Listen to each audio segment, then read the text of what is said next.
nombre de personnes s'opposant au projet de loi antiterroriste des conservateurs augmente à chaque jour. D'anciens premiers ministres, d'ex-juges de la Cour suprême, des leaders des Premières Nations et des experts en sécurité et protection de la vie privée disent à l'unisson que ce projet de loi est très problématique. Étant donné ces nombreuses failles, le NPD proposera ce soir un amendement qui fera en sorte que le projet de loi n'ira pas de l'avant. Est-ce que les conservateurs vont entendre raison et appuyer cet amendement? Bravo.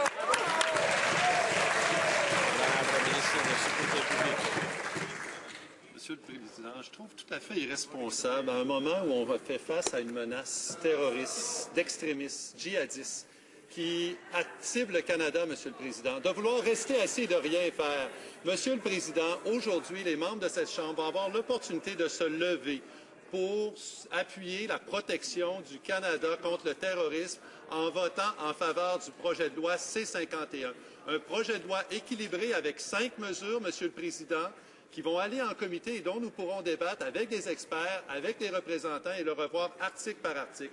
La chose responsable à faire aujourd'hui, Monsieur le Président, c'est d'appuyer et d'être en action pour protéger les Canadiens. L'honorable député d'Alfred Penning. C'est le fun qui consulte les experts avant de déposer ces 51, Monsieur le Président. Les Canadiens s'attendent à ce que le gouvernement défende nos libertés et nos valeurs tout en assurant notre sécurité. Et le projet de loi C-51 rate complètement sa cible.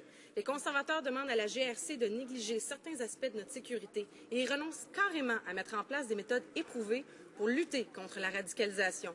Pourquoi les conservateurs s'entêtent-ils dans cette voie qui ne fonctionne clairement pas?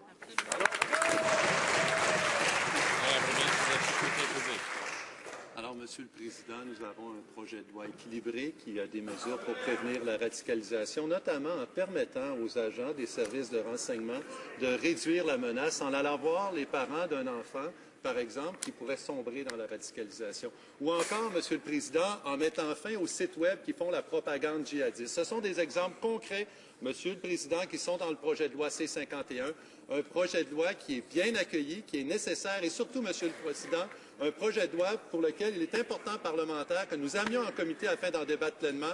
C-51 ce soir, c'est l'opportunité d'appuyer un projet de loi pour protéger les Canadiens. Merci.